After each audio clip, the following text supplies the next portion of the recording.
By the end of this season, who's going to be the best player on the Badgers basketball team?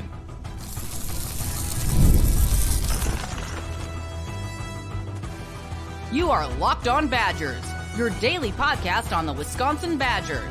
Part of the Locked On Podcast Network, your team every day.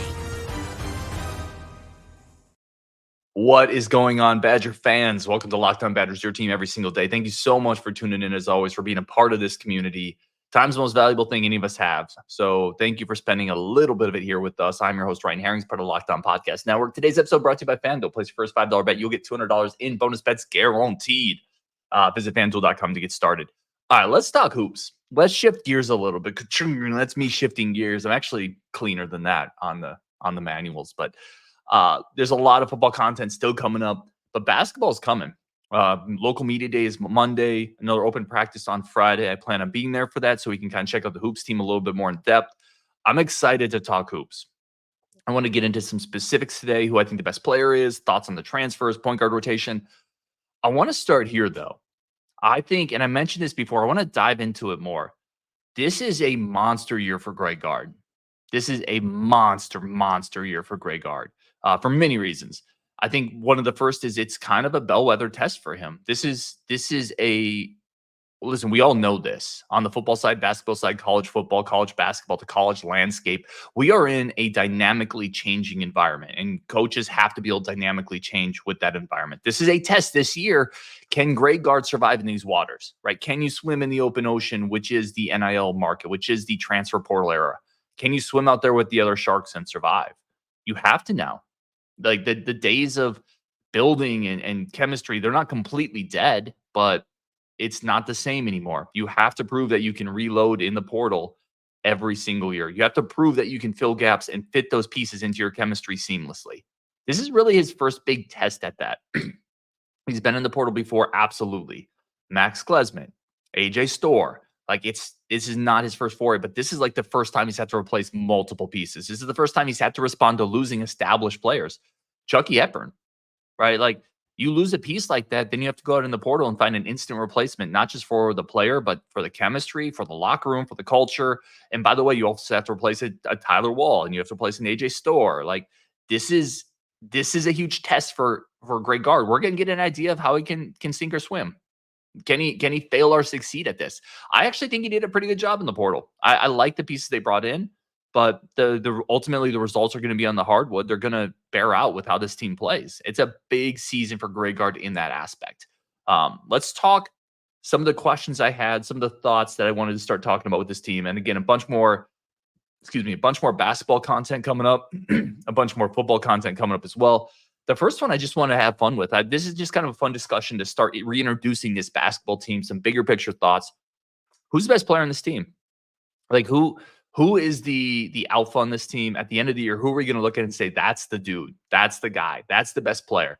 And last year, maybe it was Storr, maybe it was Hepburn, maybe it was Wall. All those guys are gone. Maybe some people say it's Klesman or Crowell too, but they're replacing a lot of guys that would have been in that conversation for best player last year.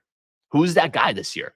I'm telling you, at the end of the year, I think it's going to be John Blackwell. I think John Blackwell is going to have a case as the best player on this team.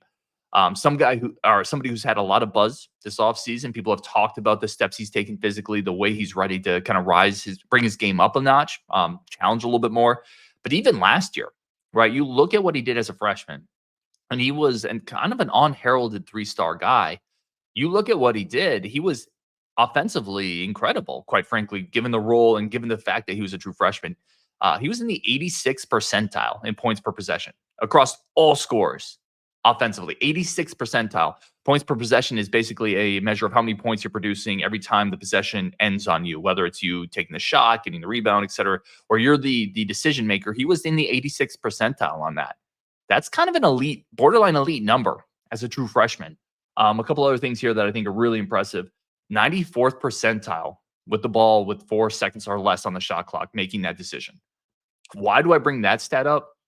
Because when the shot clock's off, when it's basically running down, you have to do something with the ball. He was in the 94th percentile in that moment. When teams knew he was shooting, when he had the ball, he was still excelling in those moments. Free throws per 40 minutes. John Blackwell led the team. Nobody got to the free throw line at a higher rate than John Blackwell as a true freshman, right? Coming off the bench as a true freshman, nobody got to the line at a higher clip than John Blackwell. Some people had more raw attempts. It's because they played more. But you think of the guys on this team, he's not a center, right? John Blackwell. You have Crowell on this team. You have AJ Storr, who's more of a slasher. You have Tyler Wall, who's always in the paint. You have point guards who are driving in. Nobody got to the free throw line at a higher clip than John Blackwell, which tells you a couple things. It tells you he's getting into the paint consistently. It tells you he's consistently getting near the rim, which sets up easier shots. Because if you're consistently getting there, right, you're collapsing the defense, which opens up passing lanes, or you're consistently beating your guy off the dribble. You're getting position through the post. You're getting position through cuts. Really, really impressive freshman season. So I think there's a lot to build there. And we're not even talking about the fact that he was one of the best catch and shoot jump shooters in the Big Ten. So you have this guy who's consistently getting to the rim, right? One of the better guys with the shot clock running down, one of the best shooters in the Big Ten. And I think defensively last year, I actually think he was a little overrated, a tick. Like I don't think he was a great defender last year, but I thought he showed flashes of being a really good defender. Now it just has to become more consistent. I think it becomes more consistent with playing time, a little more strength, a little more maturity. I can't wait to see him on Friday. I think this guy is potentially the best player on the team by the end of the year. The other guy I would put in this list, if we're talking best player on the team, maybe it's Xavier Amos.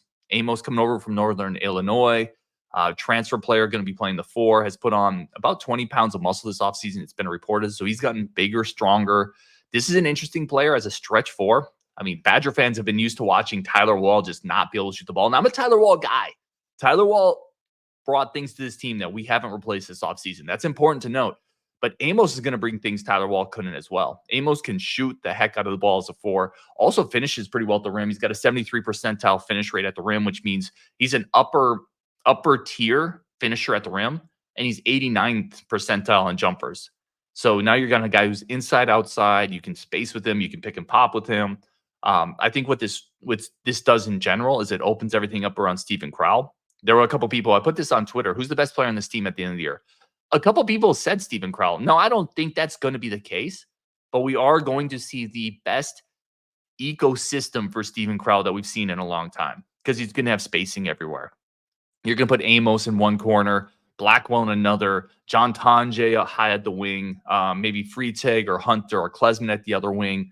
He's going to have shooters everywhere. Klesman, what have we seen from Stephen Crowell when Stephen Crowell's been going well, right? It's been being a facilitator. If they double him, he's going to find open shooters. If they don't double him, he'll take his time, kind of methodically get a decent post look. That's Stephen Crowell's best game. That's going to be the game that opens up this year for him.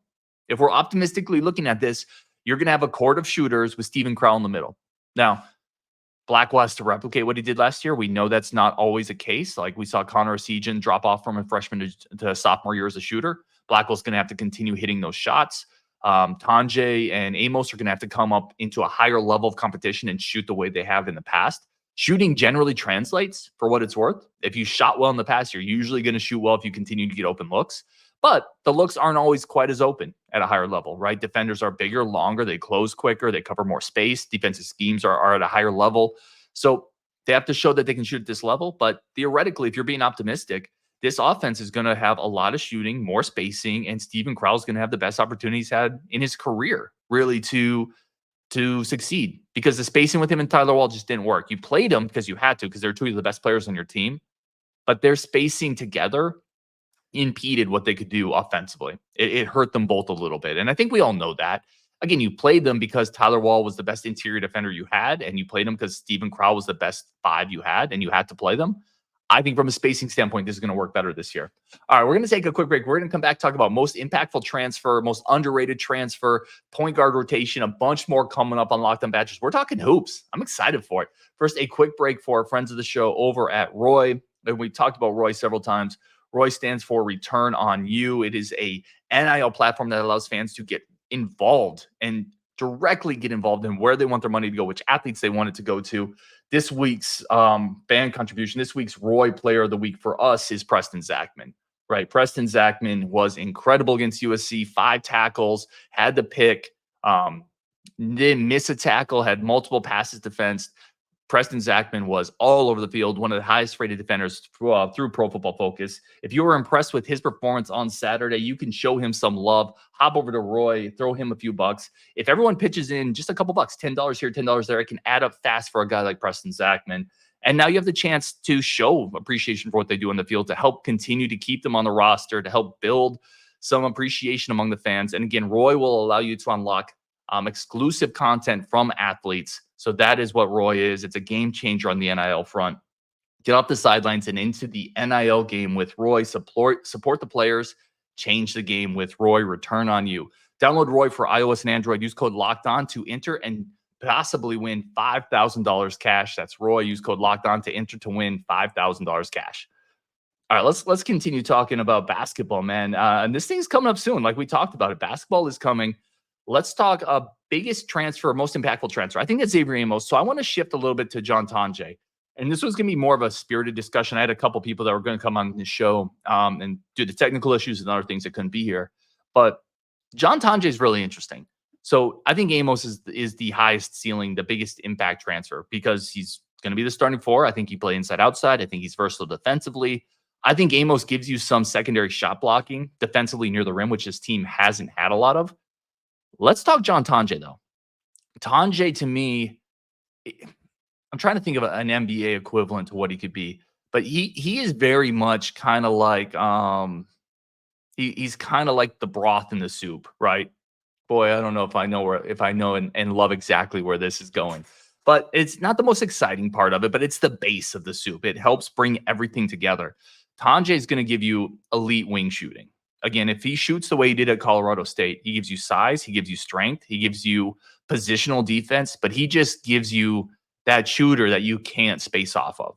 And Wisconsin hasn't had that in a while. And when they've had it, I'll say this, when they've had it with guys like Ben Brust, when they've had it with guys who's maybe another like sniper that they have had in that Brust mold, a lot of times when you have that shooter, he's a little smaller. Connor Segan, right? His early freshman year. Those guys are a little smaller. They're a little easier to take off their spot, a little easier to close out on. Tonjee's a big physical guy. Like he's a well-built Big Ten wing who can shoot the lights out the ball. It's a little harder to physically bump him off curls, to get him off spaces, to get him off spots. And also a guy who finishes pretty well at the rim. So I think that one's interesting for looking at the transfers.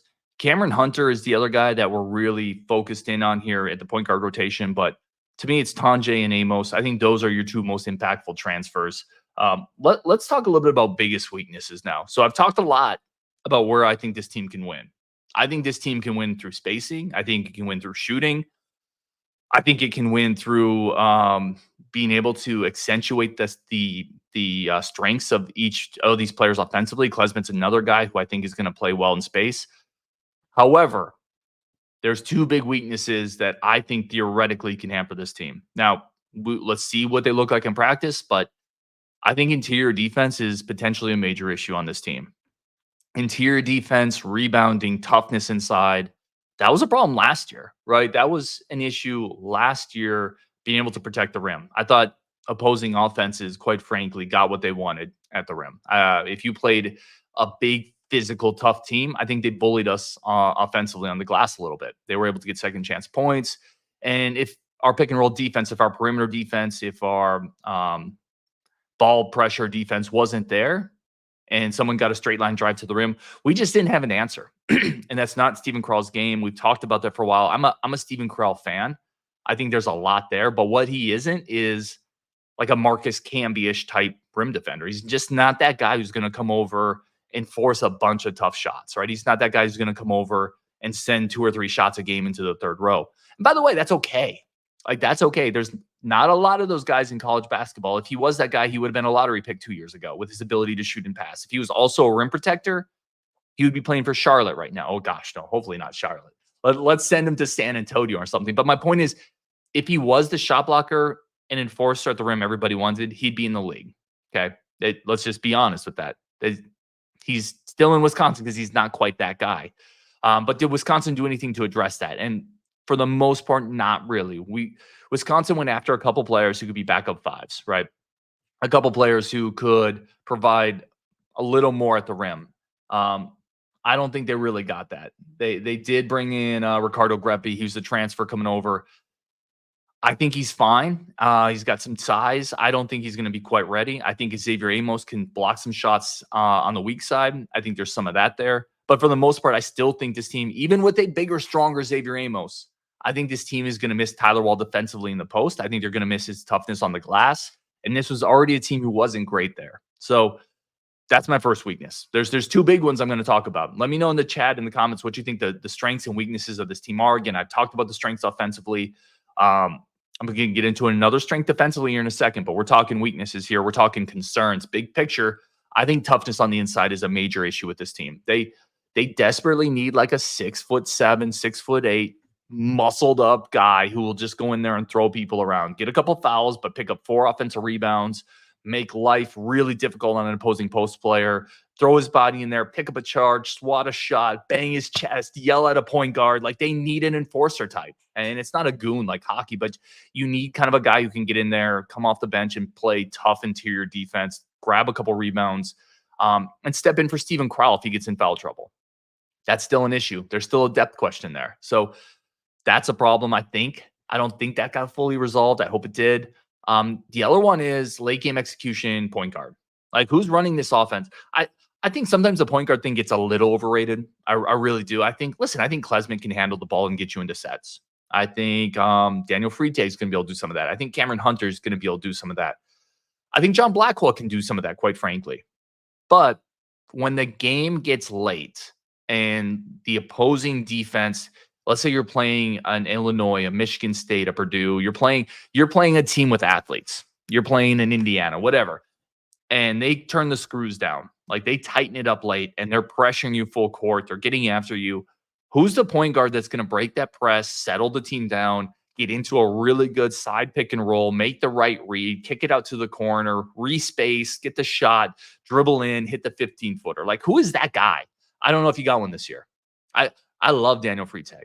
I've talked about it. I love the upside. It's a lot to ask a freshman to do that. Klesmit is nominally, like I said, I think he can handle the PG role. I think he's more of a 2. I think he's a little more of a 2 that will struggle a little bit if really good perimeter defenders turn up the heat on him.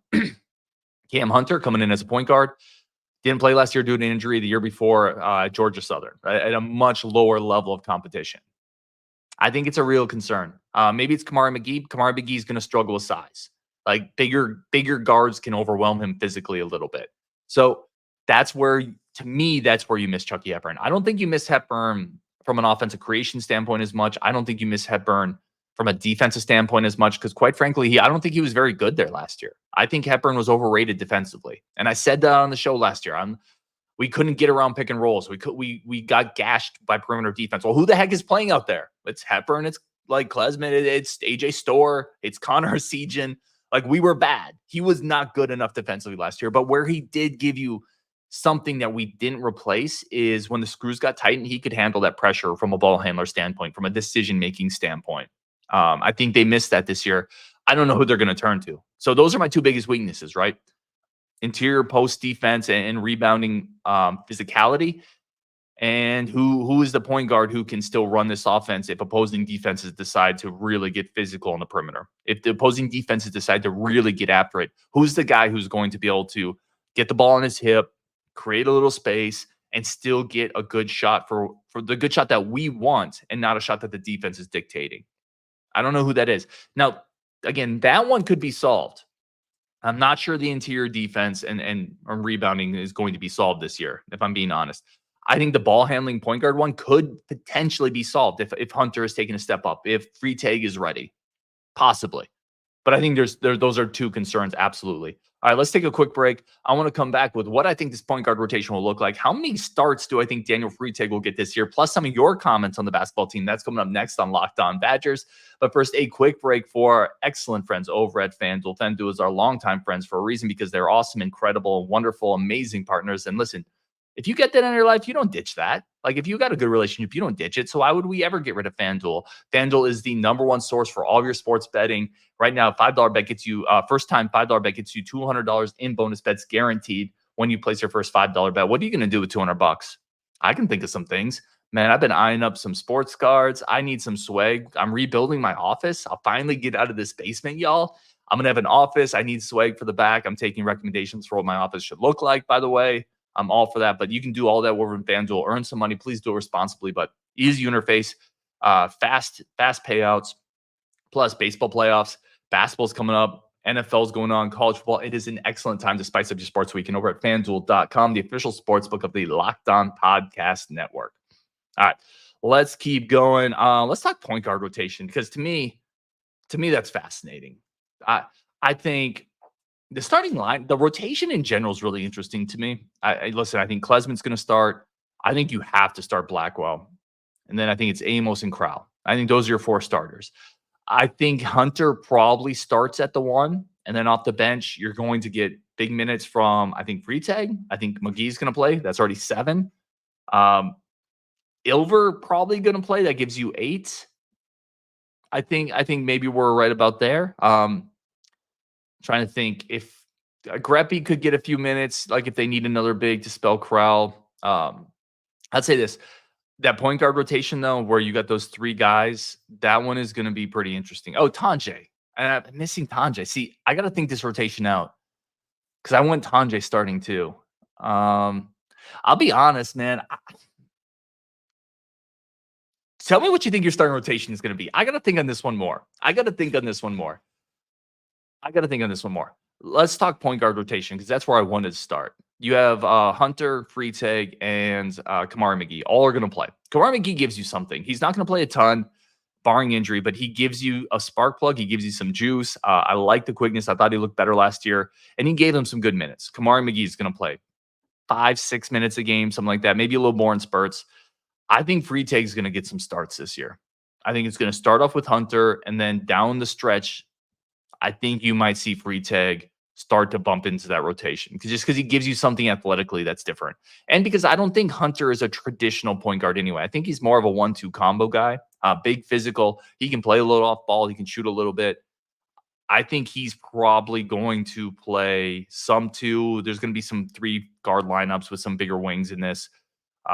Definitely curious what y'all think the starting lineup's going to be. I got to think on that one more. We're going to come back to that one. Let me get some of your comments, because I put this out on Twitter.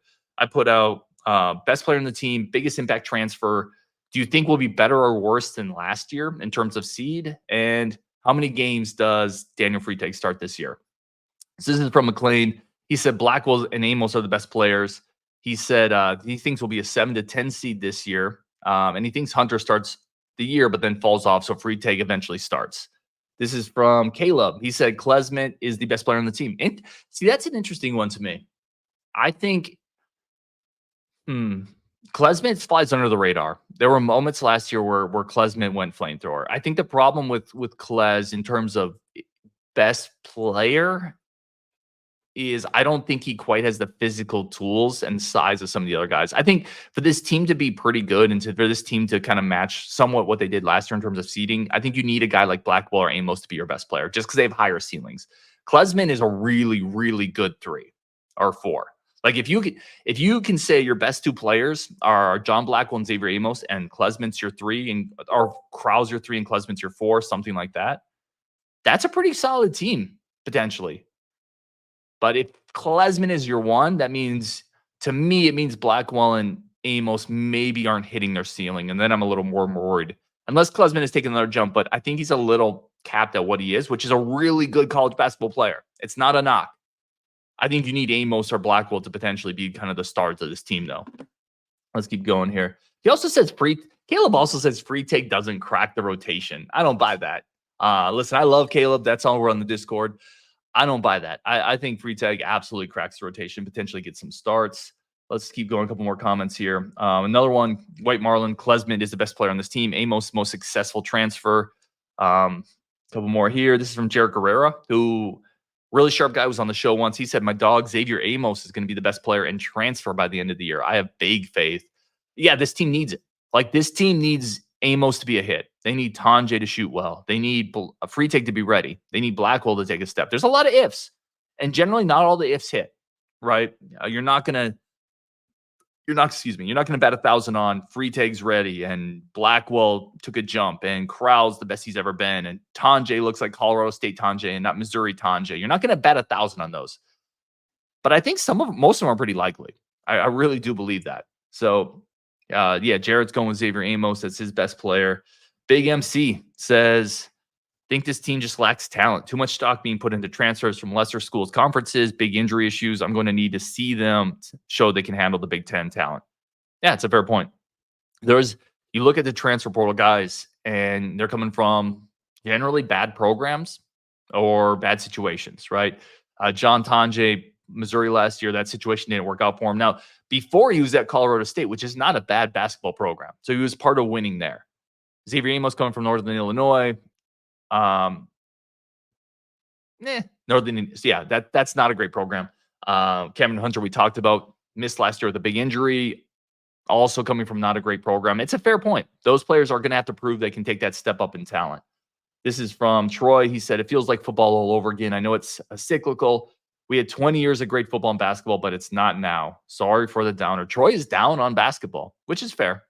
I mean, I think the way it ended last year, that JMU lost was one of the worst Badger losses I've seen in a while, given the stakes and given how they came out and played. So if that's the taste you go into the offseason with, and then you lose Storr, you lose Hepburn, Wall's gone, I can get the pessimism. I don't fully I need to see this team. I can't wait to see them in practice because I'm not really sure either. I think there's some interesting pieces here. There's a lot of questions to answer too. And like I said, there's potential issues with the point guard spot, not being able to set this offense up in interior defense. Now, where I do think I said there's another strength I wanted to get into, and I almost forgot about it. I think defensively, this team's going to be more versatile. I think from an athletic standpoint, Xavier Amos can guard 5-4-3 potentially. I think Steven Crowell is a better positional defender than he gets credit for. Our defense was awful last year. There were guys not interested in it. I'll just say that. Outside of probably Tyler Wall, our defense was awful last year. I think you're going to have more versatile pieces this season. Tonjee can guard a couple different spots. Klesmit can guard ones or twos. I think Freitag athletically is going to give you something. Hunter is a big guard that can give you some stuff defensively in the post. It's all got to come together. I don't know if it can be worse than last year, though. And that's what I would say. I think the defense gets a little better. The shooting gets a little better. That's not the recipe that's a recipe for a pretty solid team, I think. Anyway, let me know in the comments, strengths, weaknesses. Who the heck is the starting lineup? What should it be? We're going to do a show on that because I'm super interested there. On Wisconsin, thank y'all so much for tuning in. When you're done here, go check out Locked On College Football 24/7 feed for everything big going on in the college football world over on the Locked On Podcast Network.